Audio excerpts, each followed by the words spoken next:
Welcome to another episode of the Virginia Investor Podcast. Today's guest is Alie Murphy, a real estate investor, entrepreneur, systems builder, and Rodeo mom CEO who has figured out how to run multiple companies from anywhere, even on the road. She scaled businesses across real estate, healthcare, tech, marketing, lending, and legal. But her path wasn't smooth. She's faced burnout, underpricing, tough clients, and the challenge of rebuilding as she stepped into new chapters. Through it all, she's learned that structure creates freedom, and that success is something you build intentionally. In this episode, we'll dig into her wins, her lessons, the mindsets that let her grow without burning out. This is a conversation about clarity, systems, ambition, and designing a business that supports your life, not the other way around.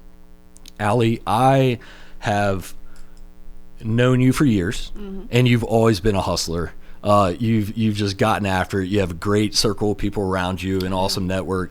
I am really interested in learning your story. I don't know much about your story, but you've always been a very interesting person. Welcome to the podcast. Thank you. Thank you for having me. I'm excited. I've been excited. Thank you. Let's start at the beginning. Who was Alie growing up? So this has always been me.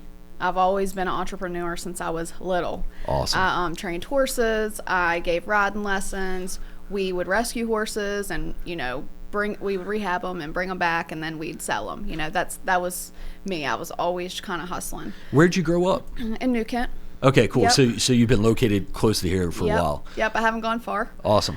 So, and then, as I got older, I always wanted to train horses. So I did that for a long time, and had some health problems that kind of kicked me out of that, and kind of years later pushed me into this. Like going through school, you were working with horses basically like your whole life growing up, Yeah. and then you would go to school. Were you getting good grades in school? Were you? So I was homeschooled. Okay. After elementary school.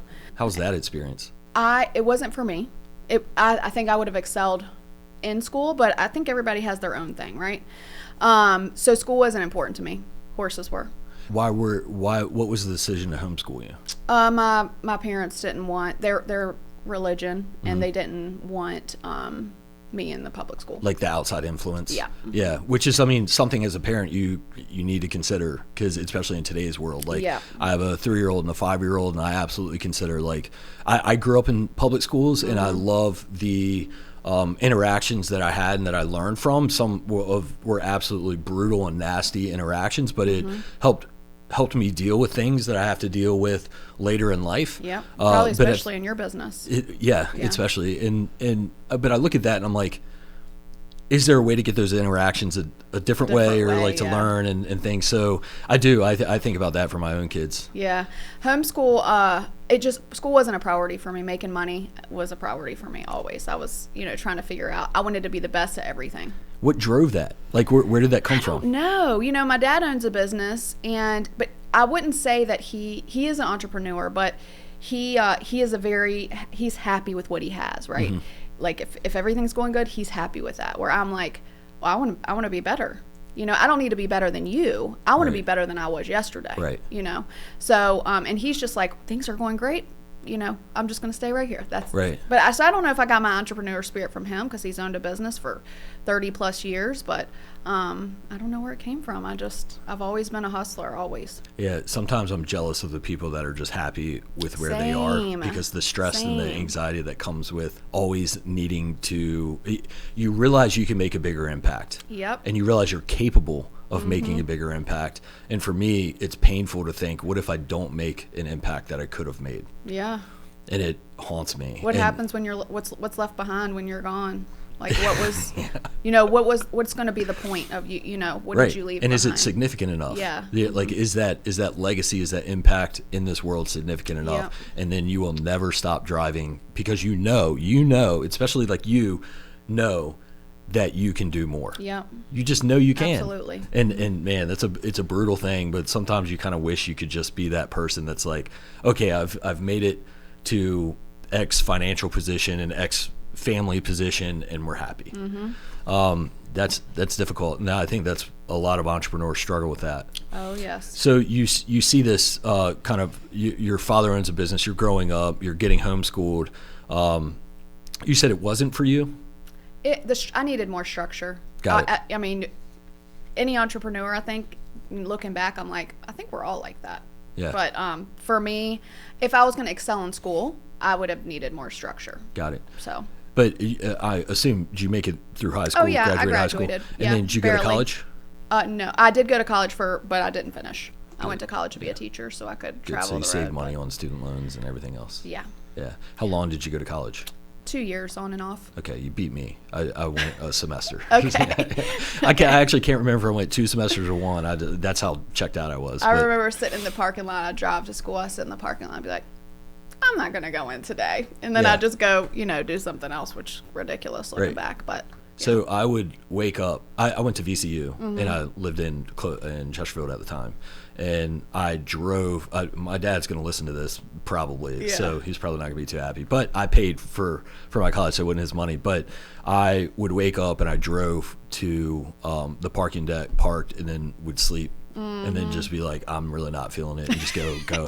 I had it wasn't that I lacked ambition. I just lacked passion about going to school. Same. That was for me too. Yeah. It wasn't that I wasn't smart enough. It was just, that's not what I wanted to be doing, Yeah, and people that have high drive need to be doing things that have a purpose. Exactly. Or else it may seem like they lack ambition or something like that. Exactly. I feel that all the way. Yeah, Yep. that's interesting. I ended up having a conversation with my dad back in the day saying like, hey, I'm going to drop out of college. I'm going to move to Florida. I'm going to work on motorcycles. And he was just like, is that similar? Like he could see the passion. He was like, all right, let's do it.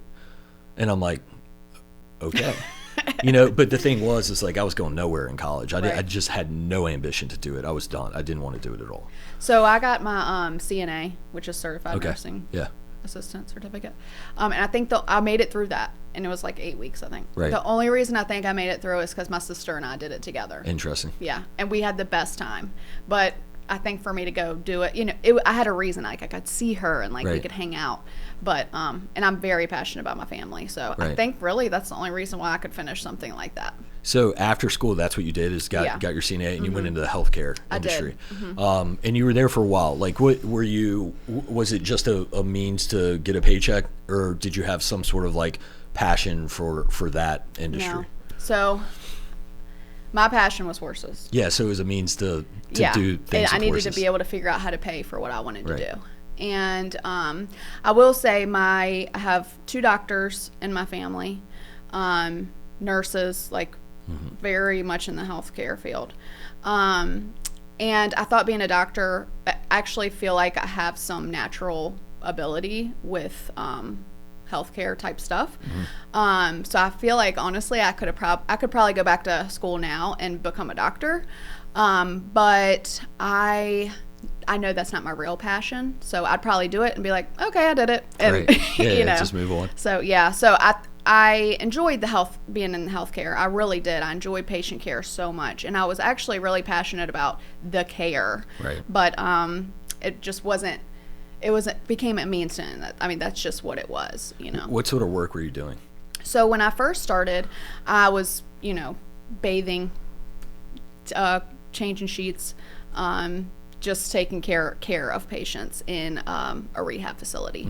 And then I got a job in a doctor's office, and so I was working front desk, and then I ended up they trained me to be a nurse. So I ended up drawing blood, sending over prescriptions. I was doing everything a nurse would do. And so the laws kind of changed, but I was grandfathered in, so I was able to stay a nurse, and I actually loved doing that. Awesome.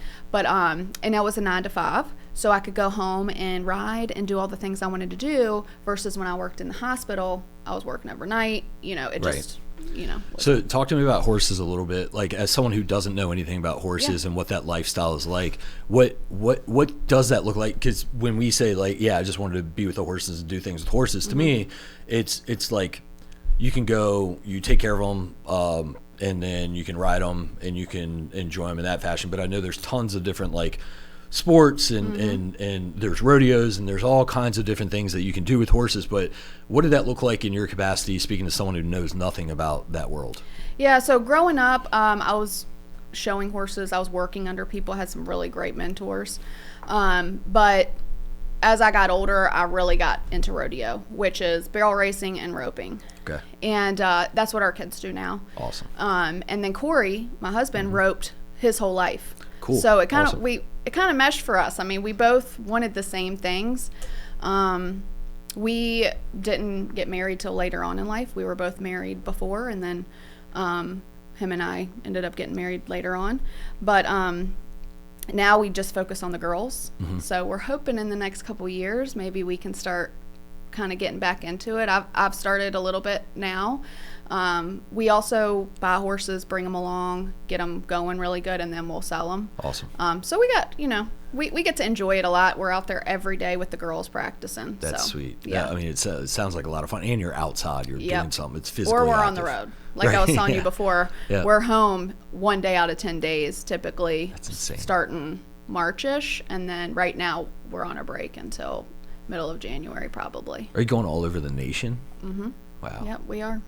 Yep, all over. We went to Wyoming, Iowa, Oklahoma, Texas. We're going back to Texas in March. Yeah, we go all over. We're going to Nebraska. Are your kids homeschooled? Yes. Okay. Do they like it? So my oldest is 19, so she graduated a couple years ago. She started homeschooling when COVID hit, and they couldn't go to school. Yeah. And the youngest did too. And I thought the oldest would not do well at homeschool, and the youngest would. But that is not how it went. The youngest and I, we cry on the floor, So I was like, I think she should go back to school for a couple more years, So now she is homeschooled. And interesting. Yeah, that's a me and my wife have kind of like joked about it, but it's kind of a consideration I think both of it are over our heads. But I think about that, like, not just homeschooled versus public, but what experience could they get when they're homeschooled? They could travel. They could travel the nation. They can go to all these different states. They can learn things. They could have experiences and learn versus sit in the classroom. People think that when kids are homeschooled, they have no social skills. Right. They're not around other kids. They don't have friends. But that's not true at all. That's not true at all. They're probably in an awesome It's really community. your job. Them going to public school, their social skills could be really terrible too. So it's really our job to make sure their social skills are kept up. That's a cool perspective. I like that. Okay, awesome. So you're in the healthcare industry. You're there for a while. Why did you exit, or what did the tail end of that look like? And was it something that you chose to do, or something happened in life? Like, why did you exit the healthcare industry? So I moved from the primary practice, and I ended up at a Trauma One hospital, and I worked for the chief of trauma for a couple years, and I was kind of getting sick. Things were just like I was in a lot of pain. I was dizzy a lot, and I ended up finding out I had a condition called Chiari, which then led to brain surgery. Wow. And so I actually couldn't go back to work. They also told me I couldn't ride again. Holy cow. So yeah, that's kind of what pushed me into catapulted me into where I'm at now. Wow. So had that not happened, would you have been in healthcare a lot longer, you think, like as a career? You were getting tired of it? I knew I wanted to do something. I've always been an entrepreneur. I was still giving lessons and training then. Right. So on the side after work. So I knew I wanted to do that full time, or that's really what I wanted to do full time. But I couldn't, obviously. So you were thinking maybe, like, as this healthcare, like, you're getting some tenure there, you're thinking this isn't what I really want to do long term. You might be able to go, like, train and work with horses as a career, and you're maybe considering that exit, and then this medical issue happens and probably derails you. What is your mindset 100%. Like when this because like it especially if you can't ride again, what is your mental health state at this point? So honestly, I thought I was going to die, and I had prepared for that. Like 100%, I felt good. I felt like I was the best person I have ever been, the person I've always wanted to be, and I was good. So when I went in for surgery, I didn't die. So that was something that I didn't prepare to survive it, and so, which sounds dramatic, but it's true.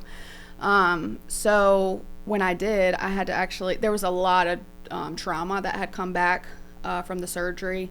I also couldn't use the left side of my body. I had coded twice. It was just a lot had happened. I lost over 2 years of memory after that surgery. It was a lot. So I had no idea. I had to become this whole new person. Wow. I didn't even know who I was. It was just like it was actually pretty horrible.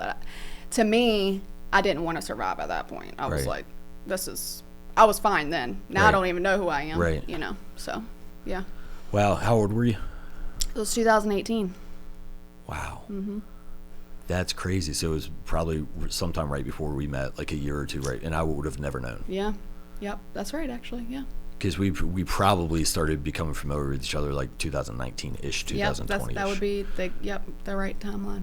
Wow. And that's incredible, because to me, you've just been this rock star real estate investor for many years. And that's why I love like learning these stories, because especially the adverse side of it, because again, to me, for you, you've just always been just crushing it, right? And have always, you know, but when you get to hear these stories of what you've been through to be who you are, which is one reason I want to interview you, because I know you just know that people that are quote unquote crushing it or doing really well, they had to go through some stuff, like in most cases. Like I haven't interviewed many people that have just been like, yeah, I just kind of did it. It just worked out. Yeah. you know, people who like are successful like at a larger scale, right? It typically like they go through some stuff to make that happen, or something changes them. Like to me, it wasn't as dramatic as that, but I got in a motorcycle accident, and it was 2008.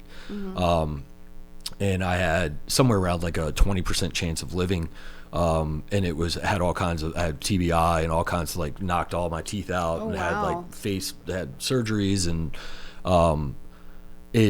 there was a lot of recovery from that. And then, but it changed my entire perspective on life and changed my whole projection of life. And that's when I started training to go into special operations. They could just completely change the whole direction of my life. You were what, 22, 23? Somewhere, 22, yep. And I mean, that's like when you really start like trying to figure out what you're doing in your life. Yeah. That's crazy. But it basically just snapped me in shape. Like it basically said, this is, hey, straighten up. Like this is, you got to do something better with your life. But, but so that's insane. So your surgery was no small surgery. It wasn't like, hey, we're just going to go in and just, so when you are recovering, had you met Corey, or have you gotten married to Corey yet? We got married in 2016. Okay, cool. So he was your husband. Yep. And is your husband, but was your husband at the time. And he's there with you, and he's got a wife that can't remember the past 2 years. Well, so actually, I knew who he was. I knew who my family was. I could not remember like random things like between then. So, you know, your brain protects you from things that happen. Yes. Okay. Yep. So all the traumatic stuff that had ever happened to me rushed back to me. Interesting. But like there was a 2-year period, like, or it was actually very blotchy. It could be more than 2 years that I don't remember anything that happened. But all the trauma from my childhood and like, you know, you remember all that. I mean, it all flooded. It made it way more traumatic. What was your day-to-day like through recovery? I was not in a good mental place. I sat in a chair a lot. From the whole time that I've known you, you've had a strong network around you. Did you have a strong network with family and with Corey and stuff to help you through this period? Like, is that what pulled you through, or were you able to find a purpose some other way? So I carried a lot of guilt. I get emotional about this. So I carried a lot of guilt because we had just gotten married, and I felt like I married him to take care of him. And he had been taking care of me even before my surgery. He was cutting my food up. He was feeding me. He was having to hold my drinks, you know, taking me to the bathroom. So I carried a lot of guilt. So when I did survive it, he was still taking care of me. Right. And so I just had to work through a lot. And the trauma from my childhood, I was really angry. I had to work through a lot. A lot of different emotions. And if I had to work through the part, like, do I want to work through this? Right. Yeah. Is it worth it? And you have kids, you have a husband, and now they are protecting and serving you versus you being the mother. Yeah. What pulled you through? What was the ambition to keep going? Love. Your family? A lot of love. And patience. Yeah. Was there a point where you, or like a day or an event or a point where you said, I'm going to do this, like I'm going to keep going, or this is, I'm pulling out of it, or where you started to see the light in a positive way? So I've never been the type ever to like you didn't know that I'd gone through all that. I don't ever want somebody to feel bad for me, ever. Right. So I wasn't the type to like talk about it. Right. I think that's really a big thing that helped me get through it, though, because if I had people around me saying like, "Oh, poor you," like feeling sorry for yourself, I probably would have maybe even been a little bit better, because I'd have been like, okay, people love right. me and I'm surrounded. But then again, I don't think I would have even tried hard to like be anything. To be honest, I probably would have become a weak person and had people taking care of me. That is such a powerful perspective. That's a really interesting way to think, and I don't think many people would think that way. That you could have easily stayed in that zone and everyone would have understood. Mm-hmm. And you realize that it's a trap. Yeah, well, I don't understand it. That's the thing, is I don't understand why people do get stuck there. And that sounds like I lack empathy, but I don't understand it myself. So why would I allow myself to do that? Right. You know? That's incredible. That's an awesome perspective that I think a lot of people can learn from. Even the small stuff, like the weather's bad today. Like, as ridiculous as it sounds in that conversation, like you can carry that perspective through so many different things in life. It doesn't have to be a potentially life-ending brain surgery, you know. So before all this, when I was giving lessons, I think you just said something that kind of sparked this. If my kids get hurt, somebody gets hurt that I'm helping or whatever, I always say, don't cry in this arena. Yeah. If you're going to cry, go to your trailer. Don't cry in this arena. Yeah. And I know that sounds terrible, right, to tell kids that. But I feel like if you're allowed to be reactive and emotional, then you don't learn self-control and you don't learn how to stand up. Right. So figure out how to stand up, or go get yourself together and come back. Yeah. You know, and try again. Yeah. So, you know, kind of looking back, I feel like maybe I did that to myself a little bit. Like, stop, what are you crying about? Right. You know, nobody cares that you're crying. Get up and go do it. Yeah, there was I had mentioned that I was training to go into military special operations, and I will say every time I would talk about it, I was not in the military, I was not in special operations, but I was hanging out with a bunch of guys who were, and we were training, and we were doing some awesome stuff. But they would say, like, hey, if you ever feel sorry for yourself, go ahead and do it, and then get the F over it. Immediately get the F over it. If you have to do it, go do it, and then get the F over it. And there was also, like, I would spend some time in Walter Reed, where it was wounded veterans, where they come back after they've been blown up by, whatever, injured at war. But there's a famous sign of Jason Redman, who was a Navy SEAL, and he put basically, I'm going to summarize this, it was a longer note that he posted on the door, and he basically said, if you're going to feel sorry for me, don't open this door. Yes, that's me. Like, 100%. don't bring that in the room, basically. And it's an awesome note. It's viral. Like, you can go Google it, and it's much longer, but it essentially says, like, don't come in this room feeling sorry for, because I don't feel sorry for myself. Like, I'm proud of, this and that. So I love that so much. That's interesting. And he was shot in the face, and he's disfigured, like, just insane story. But, and he's very, he's well known now. But, so I can't imagine what you went through during this recovery period. But let's say, you're starting to recover, you're starting to regain your identity. What did that day-to-day look like when you started getting back active again? So I will say this, since 2018, the last probably 18 months to 2 years have been the best years for me. Very shortly after I got home in recovery, I wanted to go back to work, because I didn't want to be stuck there. Like, I wanted to pretend like this hadn't happened. We're moving on. I'm going to do the things I need to do. Right. I don't think that was super healthy looking back now, because I failed a lot. And at that time, the things I was going through, it was almost like I was punishing myself. So failure probably wasn't a great thing for me at that time, but I did fail a lot. And looking back, I'm like, you know what? I got it out of the way. So I made it here. So yeah, I think I failed a lot. What, trying in to business? figure out Like, in business, because I went right into it. I was like, what am I going to do now? you right into entrepreneurship? Yes. Yeah, which is brutal. 100%. Like, you didn't just It's go horrible. get a job. Yeah. You went into entrepreneurship. Yeah. Wow. And I failed and failed and failed horribly. What did that? Embarrassingly. What was a snapshot of that failure? Like, what kind of drove the fail? Why did you fail? What was the? What do you think the reasons? Preparation.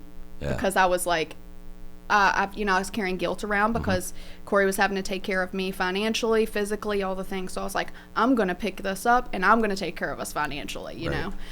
Did not work out, by the way, back then. And I ended up spending a lot more money because, you start a business and you're like, well, I can do this for nothing. And that's not really how it works. Yeah. So I failed financially. I didn't plan well. I was hiring people without giving them a job, if that makes sense. So I was like, I need this done, but I didn't manage them because I was so busy over here trying to build a business. And I just said, go do this. And guess what? It wasn't getting done. Right. And I wasn't checking in on it. So I was wasting all this money. Yep. So it was kind of a spiral. And I didn't really figure it out until a couple years later. What industry was that in? Tech. Okay. And then what? Tech and marketing. Got it. When you figured it out, did you wind down the business, or did you just change the way you were doing things? I restructured everything. And recently I just restructured again, which I feel like every restructure is just like feels so good. Yeah. My first restructure didn't feel like it felt as good because I'd failed so hard.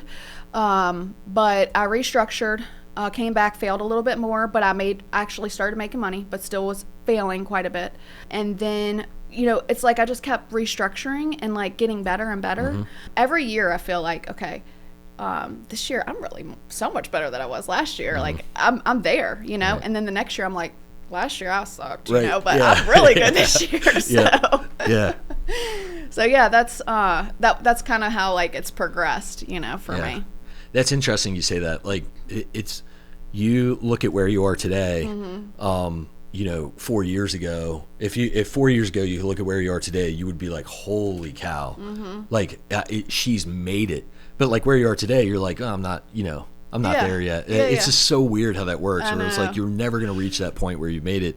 But to your point, you will adapt as an entrepreneur, and I think that's where a lot of people crash and burn is when they stick to their guns and they're like, either they know everything or they don't know how to adapt, or they're uncomfortable adapting, or they give up once they have to adapt once or twice. You won't keep going. And it's interesting because like as soon as we think we have it figured out at peak, it's like, we got to restructure this whole thing. And like my team is just like, our culture is restructured. Our culture is changed. And it's because we want to do so well at what we do that if we find a better way to do it, I mean, like we're smart enough to like test the water, like but like ultimately we find a better way to do it. We're going to do the work it takes to do it the better way. And I think that's what you have to do to stay in business. Well, life evolves, the world evolves. Why wouldn't our business? It can't stay the same. Yeah, especially or it fails. Size, industry change. I mean, there's so many reasons why it should change. And it's up to you as the leader to like recognize when that change needs to happen. 100%. So, what about real estate? When did you get in real estate? When we found out the condition I had, we said, if I don't make it, or if I can't, help with anything anymore, we need to have something else, another source of income. Corey had done new builds and even had a construction company with a partner for years. Awesome. So, and he's been an appraiser for, almost 30 years now, I think. But anyways, so he already had the real estate thing going on, but he was looking into businesses to buy that he could run while working. So if I couldn't, or if I wasn't there anymore. So anyways, we got into a franchise, and I could barely walk. And he said, I think this is what we need to be doing. We talked it through. I said, I think you're right. If you already know real estate, why would we do something else, Right. And so he said, okay, well, I'll drive you there, and we'll go in. And he had to help me in and help me back to the car. I slept on the way there and slept on the way back. And we decided to do that. I hate to say anything is a mistake, though, right? So we learned from that. That was a very good learning experience. And but that's what kind of, speared it. What sort of franchise was it? Like a wholesaling franchise, or home services franchise? No, it was a wholesaling franchise. Okay, yeah. cool. Yeah. Yeah, because you guys, I remember you guys were doing wholesaling for some period of time. Yeah. Okay, cool. So, but how did you find out about real? Well, so he was an appraiser. So, Yeah. and he had this, that he was already in the game a little bit. And then you guys were like, okay, well, if I'm not going to go back to work in this capacity, then you can get further into real estate and do the investing Yeah, thing. you already know how to do this. So if Got I it. don't make it, or I'm a vegetable, you already know how to do this. Right. You know. Right. And then thank goodness you're not, because you are an absolute like power player in what you're doing now. So the wholesaling thing, you guys gave that a shot, didn't really work out the way you wanted it to, it sounds like, but you guys were able to build a portfolio and start investing in things like that. At the very beginning, what was important to you to build this business? How are you guys building this business and finding your deals? So with the franchise, you'd put money in, they'd market. You weren't really allowed to market. So we did deals that way. Once we got out of the franchise, we cold called, we mailed, we did yellow letters. So we were handwriting letters. Nice. And it was super successful. I mean, way more than the postcards. Interesting. And we did texting a lot then too. So that's how we were getting our deals. And we were doing a lot of rehabs. We were wholesaling as well.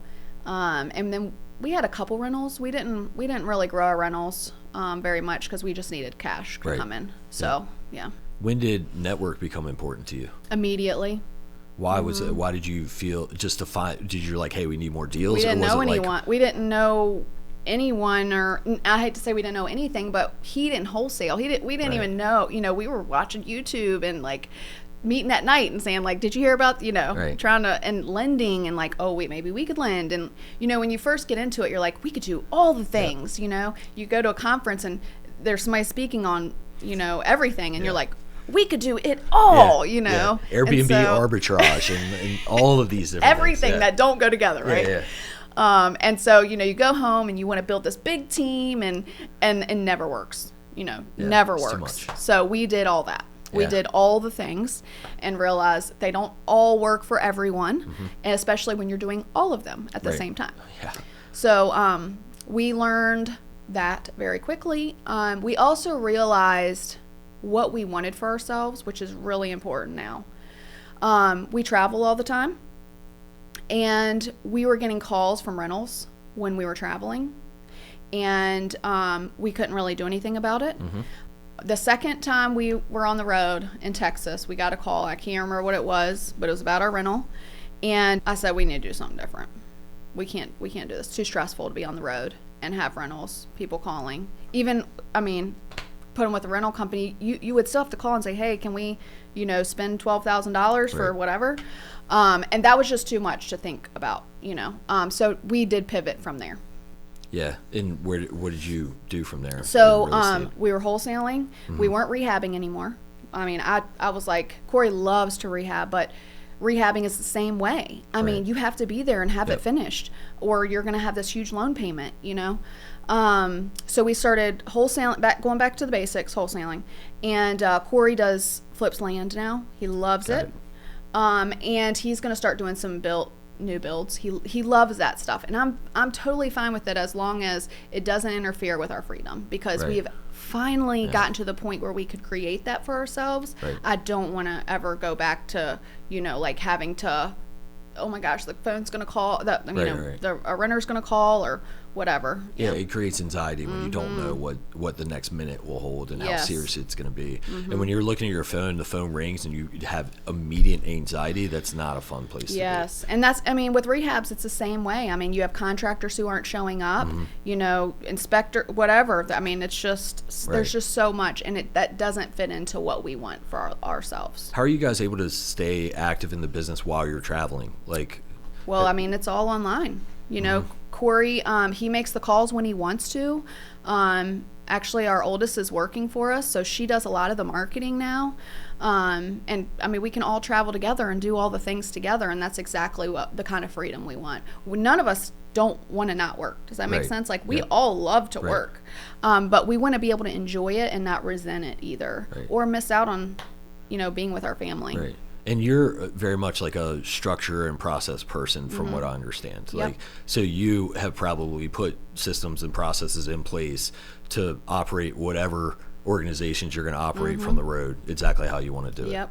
it. Have you, do you still use like your own software? Is there any other software that you rely on pretty heavily to do that? We use GHL. Okay. We build all of our all of our CRMs are built off of GHL. I have I build CRMs for lending companies and legal companies, and I mean I built all the things, but we have one for my marketing company, and I have a membership thing that I do, and then Corey's company. So yeah, that's something I actually love doing. So, I mean, I can easily hire it out, and I do have a team that helps me with it, but I actually love being hands-on with that stuff. Right. Yeah, so it seems like you have a lot of passion for it. I love it, yeah. How did you learn to build out these CRMs? I just did it. Yeah. I just did it because, everyone is trying to find a CRM, right? And they try one for like 3 days, and they're like, oh, this is too hard. And then they go to another one, this is too hard. That was me. And I did all of them. Like, I went through all of them.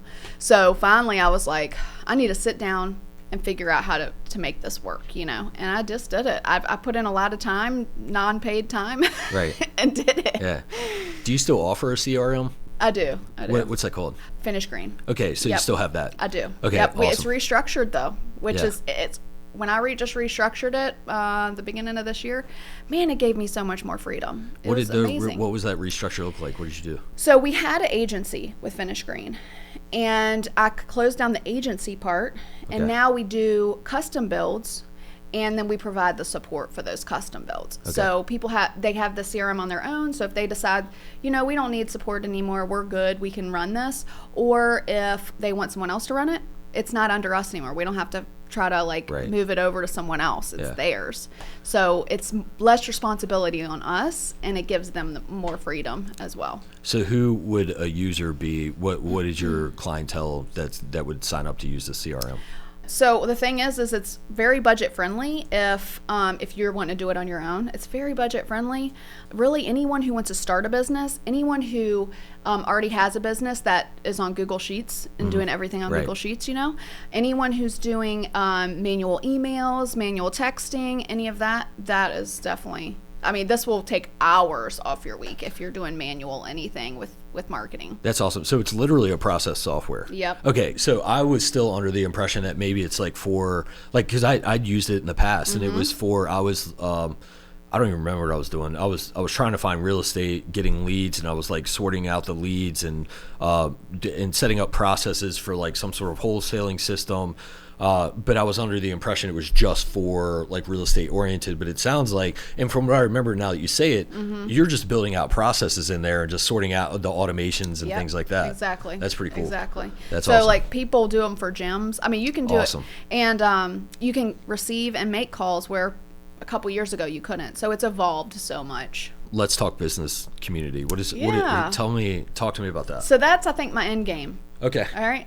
So I've been through helped so many people build businesses. I built so many of my own. I used to own a trash company. I built a trash company, and I thought, I know, isn't that crazy? Yeah. I've just, done crazy things. I was 19 when I did that, and I was going around with a trash trailer and picking up people's trash, and I don't know, it's just cool because it was mine, and I was making money, But I think about stuff, even back then, I was really good at making things work and figuring all the pieces and putting them in place. And so I've done this for so many other people that I was like, why don't I just reach out to everyone? Right. So I have a free community where people can go, and we put a bunch of free templates in there, free conversation. We just have conversations, and people can promote their businesses. And then I'm getting ready to start a membership, a mastermind membership. Awesome. Probably launch that December, January time. It's about ready. I just, how you're sometimes kind of just gotta jump. Hope I have it all. I know. If you're reaching out to entrepreneurs, then they will understand. Yeah. They understand. Yeah. Okay. So I want to unpack some things that you've experienced in business that may help other business owners understand what mistakes to avoid. Mm-hmm. You have mentioned that you were underpriced. Mm-hmm. What did that look like? Why were you underpriced, and what did you learn from that? So I think when you're first starting out in a business, you have to give some stuff away sometimes, right? So to kind of prove your product. But you don't have to do it forever.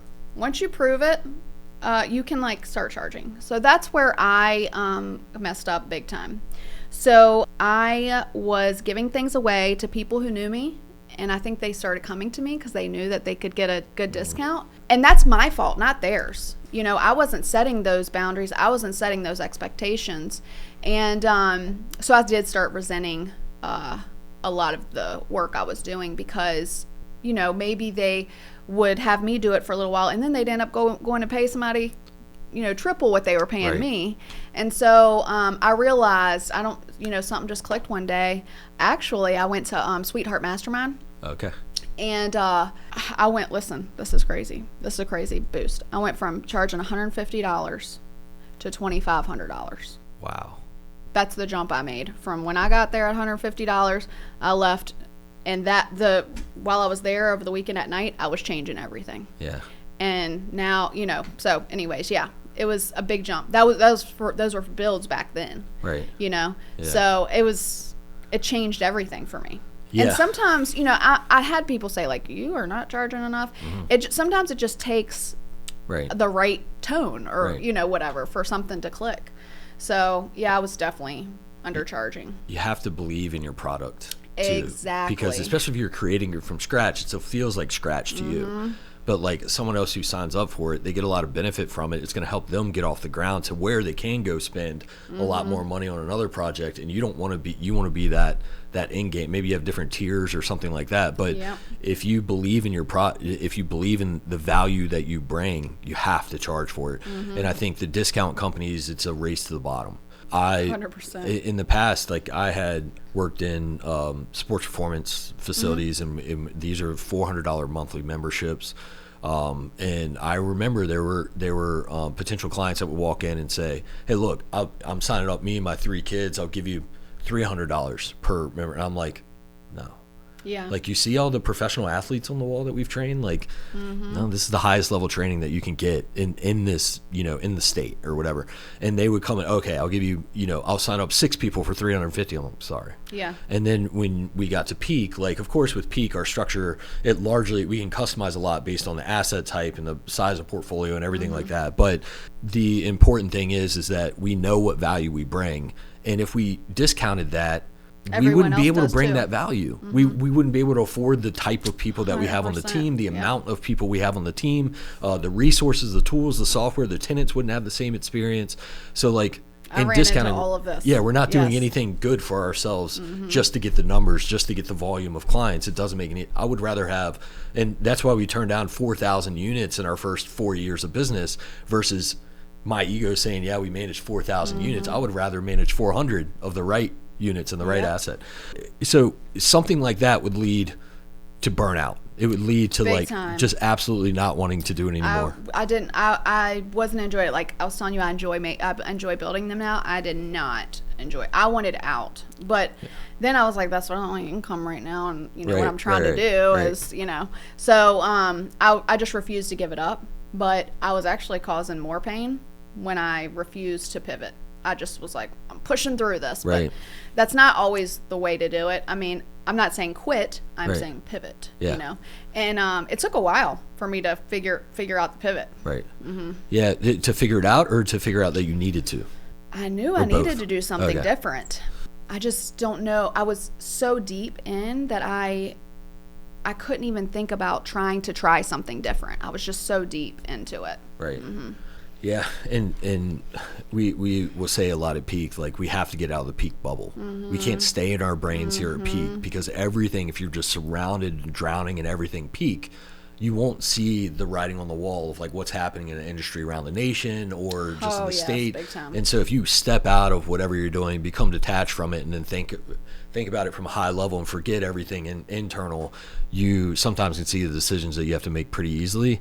Still not easy to make those decisions, not easy to execute on those decisions. But it's interesting that some burnout like that could take you from doing something that you love doing and then make you not want to do it anymore and quit. Like you use the word quit.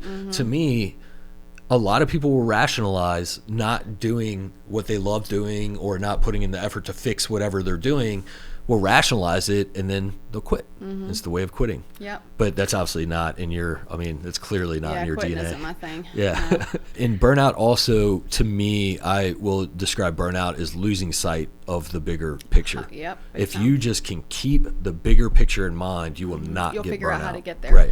You know, when I was going through this, you know, I have a mentor who's also a really good friend of mine. And it's really hard to be a good leader as well when you are in burnout or even remotely close. Because if you can't see the big picture, you can't be a leader. Right. You know, and as painful as that can be when you're in it, you're not going to have, your team's not going to run. They can't run without a good leader. That just is what it is. And not all entrepreneurs are good leaders. You know, not even close. No. I mean, it takes a lot. You have to manage, then become a leader. And I say that, and people are like, well, most leaders aren't good managers. That's true, but you have to know how to manage your team. You have to know what it even means, you know, for your team to show up for you in order to be a good leader. And that was something that also hurt me, is that I was not being a good leader because I was trying so hard to make it work that I was forgetting about everyone else that was trying to help me. Right. And did that look like you were doing it all the work and not delegating, not giving them an opportunity to win? Even telling, exactly, not giving them an opportunity to win. They were just guessing because I wasn't giving them the tools to do the things. I was just like, go do this. Right. And, you know, and that is not a good manager. That is not a good leader, you know, and that will definitely, your business will definitely fail if you can't figure that out. Did your mentor tell you that, or did your employees tell you that? No, I think I figured that out. Yeah. By employees leaving? Painfully, by wasting $250,000 on payroll and making it no progress. Yeah, just zero progress. Yep. That's pretty painful. Yes, it was very painful. Yeah. Still a little painful. Yeah. Do you still have a team? I do, a small team. So I had a team. I had 25 VAs. Wow. Awesome. And now there's 5 of us, and I know everybody has their own ideas about their teams. I thought the bigger the team, the more work I would get done, the better things would run, and it didn't work for me because I wasn't a good leader. Yeah. You know, I was just trying to get people in to hand them stuff off, but I didn't have time to tell them how to do it. Right. So I think with the structure, you know, when you have structure and you can say, listen, this is what I need, this is how you do it, here you go. Yeah. You know, slow down. I wasn't slowing down. Yeah. You know, I was just like, come in, here you go, see you later, I'm busy. Yeah. You know? And the trick is you think you're absolutely crushing it because you got 25 people on your team, and you're like, yeah, my team's up to 25. But the thing is like, 10 of them aren't doing anything, and then the 5 are, you know, confused. They're working really hard, but they're confused. And then you get down to 5 people, and they're just rock stars that know exactly. And you're delegating, you're communicating well, you're covering each other, and it's just like, I have always been a fan. If you could have a small elite team, it is way better than having 100, you know, C players or something. Or not even to blame, again, not to blame it on the. I shouldn't say that. I shouldn't say like C players. Have 100 with a bad leader, right? That allows the players not to have the information, the tools, the resources, etc. Because I think me and you both think similarly that it always lands on the leader. Oh, everything does. So there's 4 of us now, and I'm making the most money I've ever made. That's awesome. And I have the most freedom that I've ever had. That's incredible. So emotionally, physically, mentally, yeah. What about the lessons you've learned in setting boundaries for yourself? So Jim Ingersoll has, he always says, Alie, say no. Alie, say no. Yeah. Because people would come up to me because I'm the discount girl, and they would say, hey, can you do this for me? And, you know, I'd get you know, we don't have a lot of money right now or whatever. I'm like, oh yeah, of course. Yeah. You know, and it would take away from my family. Yep. It would take away from all of my freedom, and I would get nothing out of it. And one day, and I don't even know what sparked this, but I was like, all of this is taken away from my family. Mm-hmm. Like, when people don't pay me, it takes away from my family, because guess what? Then I have to work 10 times harder, you know, and then it takes me away from them. And so now I say, if it doesn't help my family, my business, or my goals, I'm going to have to pass. I love it. I love it. And in the beginning, even now, all I want to do is help people. Mm-hmm. That's literally what drives me, is being able to help and try to provide opportunity and things like that. And it is brutally difficult for me to say no to a meeting, or like to say no to a phone call or something like that. And I feel like I'm personally insulting, or I've become a person I never wanted to become, or something. And so I will say yes. And for the past couple of years, I've reached out to my mentors and said, how do you say no to stuff? And I've literally, I think this sounds pretty cheesy, but oh man, what's his name? The 4-Hour Work Week guy, Tim Ferriss. He wrote a book or an article or something of 100 ways to say no. And for successful like business people to say, not just like you don't want to go out at night, but like how to say no to someone else that you respect that maybe needs to have a meeting or wants to have a meeting that's just not in line with what your schedule is right now. What he did was analyze different ways that people had said no to him.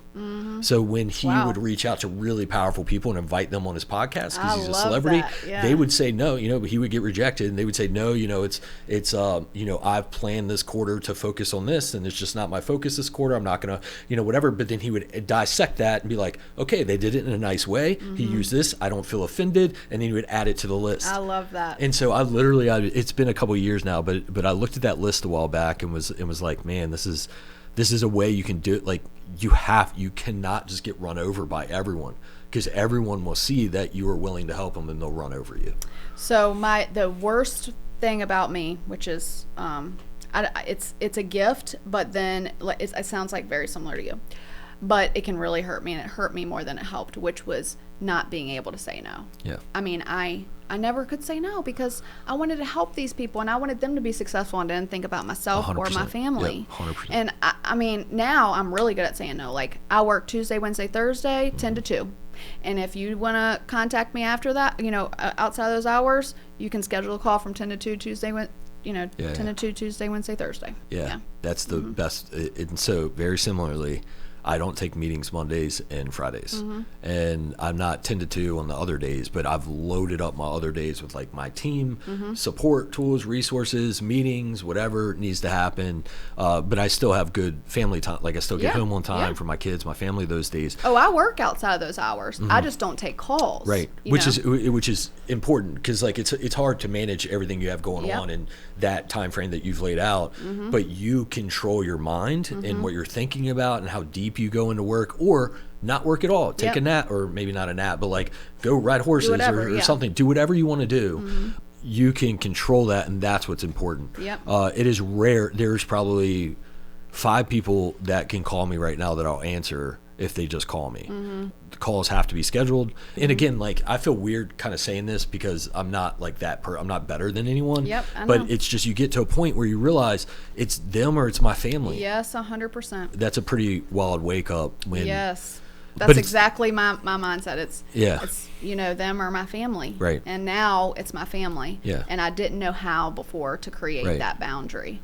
So the other day someone called me a work call and it was outside those hours. Everyone knows my hours. You email me, it's there. I saw that. That was awesome. And they know that. So Corey said, "You're not going to answer that?" I said, "No, it's 5:00, And he said, "Well, when the phone rings, that's money to me." And I said, I mean, it's not about money for me. This is my family time. Right. If it's about money for me, then I need to move on. Right. So it needs to really be, for me, family is most important. Right. And I know if I put anything above that, we love to work. We'll never stop. Yep. So if I let that boundary down for just a minute, it's gonna domino. The first 3 years in business, I talk about this to other teammates to kind of give them perspective. When we have people on our team that are really ambitious and want to work and they're getting after it and it's their choice. Like I believe that the owner should get after it as much as the owner needs to get after it to have an awesome company and take care of the clients, the tenants, etc. The owner is responsible for setting the team members, the employees up to have good work-life balance as much as they want and be able to focus on their families, their hobbies, their free times, whatever. They don't own the company. You can't expect them to do this. You still have some team members that want to get after it and will come in on weekends and work hard. But there is an example that I would say where about boundaries and like learning, because we will get clients in property management that call us, 11 o'clock on a Saturday and say, "Hey, is my house rented yet?" and things like that. And it's cool. Like we've since learned to that tells me we need to communicate better, right? And so we've put processes in place to now communicate more often and things. So we learn from these things and we appreciate that. But the first 3 years in business, I never had office hours. ever. I just it never even crossed my mind to have office hours. Oh, same. And a property manager walked up to me. It's about making money. Yeah, the property manager walked up to me. Well, I thought I owed it to everyone to take their call, to take meetings 24/7 because I was the owner. Yep. I thought that's what it was. Yep. And so, and to my team, like anyone who needed me at any point in time, it is my responsibility and I need to be there. And a property manager walked up one day and like was talking to me, and I think I was just like, man, I was talking to this client at 2 a.m. and then a tenant at 4 a.m. and like blah, blah, blah. And I was like kind of like out of it a little bit. I hadn't slept in a couple of days, and I'm like, man, we're, it's all good. No problem. Like we're getting after it. Mm-hmm. And he's like, hey man, did you ever think about like having office hours? And I was just like, huh. And then like that day I went like emailed our web person, was like Monday through Friday, like 9 to 5. Uh-huh. And then we found out our phone system could like put up a voice message at 5 o'clock or saying that we're closed and we really, appreciate, here's an emergency line. Here's like all the, and then I was just like, transformed a lot. Holy cow. You can have office hours as a business. And it was insane, but it was 3 years in business when I learned that. Well, you're just trying to make it all work. I mean, yeah. You can be taught all the things, right? But you have to figure some things out as you go. Right. I mean, because not everything works for everyone. Right. So I mentioned money a lot, right? About making money, but money is the tool to get you to freedom, right, which is what you want. Right. So I mean, sometimes you got to work through those things to be able to get to the end goal. It's necessary to make money and to have a healthy, profitable company, but that is not at all what drives me, and it doesn't sound like it's what drives you either. Mm-hmm. There are plenty of people that are driven by money, but those typically tend to not be people in my circle. It's just like there are people that want to accomplish and want to make an impact and want to make a difference, and that leads to a large amount of money if you do it right and you're willing to put the work in to do it. But the money was never the initial goal. Mm-hmm. Talking about freedom, you have said that freedom isn't found, it's built. Mm-hmm. What does freedom look like today versus 5 years ago? So freedom for me is to not have to answer a call. I take the calls now, which I didn't used to before. Which is kind of crazy. You would think like you take the calls, but you have freedom. Yeah, because I create the boundaries around that. Mm-hmm. In the business that I'm in, very much different than what you do. But the business that I'm in, I like taking those calls. I like helping those people. That's something that makes me feel successful and to help them be successful. Freedom is being able to create those boundaries for myself, which I did not before. I didn't even know I could. And that wasn't freedom. I thought owning a business was freedom. That is not freedom. Yeah. That is not freedom. In fact, we tend to create a prison for ourselves. So being able to create boundaries has given me all the freedom. That's awesome. Yeah. What is next for you? So I'm starting to build this Let's Talk Business group, and it's evolving, and I love it. And my oldest is working with me. I love that so much, and she's really enjoying it. So I think just right now with I created these boundaries for myself. I have money coming in. That's not even an issue for me anymore, which is kind of crazy to say because before it was, So I'm just, I'm trying to figure out this Let's Talk Business thing. I'm really excited about doing the mastermind piece of it. And it's not super expensive because it's not about the money. It's about bringing value to people and having them also bring value. Right. And so we'll see what that turns out to be, but I'm excited about that. And you guys are still buying real estate? We are. Corey's flipping land, and awesome. We do that on the road, and he loves it. And Corey's an appraisal. He's an appraiser. Well. Mm-hmm. Residential, commercial, both? Residential. Okay. Mm-hmm. Cool. And he would like to be more flexible with that. So does kind of tie him to home a lot. Got it. But probably the last couple months, he's been able to be like, okay, we bought a lake house, which is one awesome. Of our bucket list things. Sweet. And so now he's able to say, okay, I'll work Monday, Tuesday, Wednesday, and then we'll go to the lake. I'll go work at the lake. So that's something we did not have before. Yeah. And honestly, it comes from creating the boundaries. Right. I feel like once we did that, we've made what we need to make to be happy and be free. So I think when you can start saying no to the things to say no to and yes to your family and the things that are important to you, it just works. Why do you think some people never see the writing on the wall of creating boundaries. Like I'm genuinely Fear. trying to think through it. Like, is Fear. it fear that they're going to lose money or lose Fear. business, that they have to do it 100%. all? Fear. Yes. And once they realize they can put a system or a process or a team in place to do it where they don't have to, and it's actually going to help them grow and not fail. Mm-hmm. Failure. That's what they have to get over. Failure is always the fear. Interesting. Yep. And I feel that. Like, I know what that feels like to not set boundaries or not say no, because you don't want to lose out on an opportunity. Right. Even if it's not a money opportunity, who knows what opportunity it's going to bring, but I want to see what it is. Right. You know, that I think it's fear 100%. That's interesting. Yeah. Yeah, I think you're right. You mentioned your kids are kind of in business with you, or at least like kind of following along or working in your business. What do you want them to learn from you? Like when they're on a podcast 20 years from now, what do you want them to say about their mom? Yeah, well, you know, what was it like growing up? What did you learn from your parents? What do you want them to answer that question as? It's okay to work hard. I think these days people don't think you have to work hard. Like you don't have to work hard. I think it's okay to work hard. I think it builds character. You know, like so many good experiences and not so great ones, but I've learned so much to be able to share with people. Like if you don't work hard, how are you going to help anyone else? Right. You know, and I'm not saying work hard and, you know, hurt yourself, put yourself in situations. I'm just saying get out there and do it. Right. And don't be scared. That's huge to me. Right. Like, don't be scared. Just go do it. Go do it. So you have sort of like, I guess today you would call it the hustle mentality, but set boundaries on it for yourself. Yes. So you can hustle all you want, but you got the right boundaries in place. You're still going to remain mentally stable and physically stable. If that's like, you're still working out every day.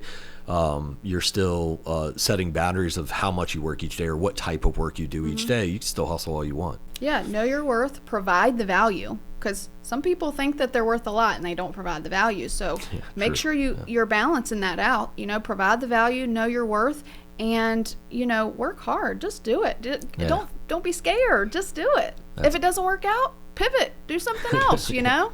Try something else. It's okay. Everyone fails. It's okay. Yeah. Just work through it and try something else. Yeah, and you'll learn the most from failing. Yeah. So Yeah. how can people get in touch with you? So email is great. So should I give my email? Yeah, okay. Shout it out. Whatever you want to shout out. My email is Alie, ALIE, at finishgreen.com. You can join my Let's Talk Business group on Facebook. It's Let's Talk Business, the collective. We have a lot of cool free business tools going out there. And then I do offer a 14-day free trial for GHL as well. Cool. Awesome. And that's the FinishGreen software? Yep. Okay, cool. Can they find that information by sending you an email, basically? You can send me an email. It's all over my stuff. Okay, cool. The link. Awesome. So I try to share it as much as possible so people can at least try it. Okay. Some small businesses aren't ready for a CRM. They might think they are, you know, but then they're like, I don't need this yet, and that's fine. But I love for people to be able to at least try it. Cool. And it's like $50. No, I'm just kidding. They get discounts, right? $36. Yeah. Awesome. Alie, any final thoughts? No, I just thank you so much for having me. This has been a blast. Yeah. It really has. Awesome. It's been awesome. I've learned so much being here. So yeah, I'll tell you, like, I've always seen you as a rock star. You have a great network of people around you, just an awesome family. Like Corey is just unbelievable. Yes. And I've always known you as someone who just gets after it. And like I've known that you've done like different ventures, but I've not known the story behind it. And that just makes it even more incredible. Thank you so much for coming on the podcast and sharing that. I think it'll be great information for the people who are listening. Thank you so much. I appreciate it.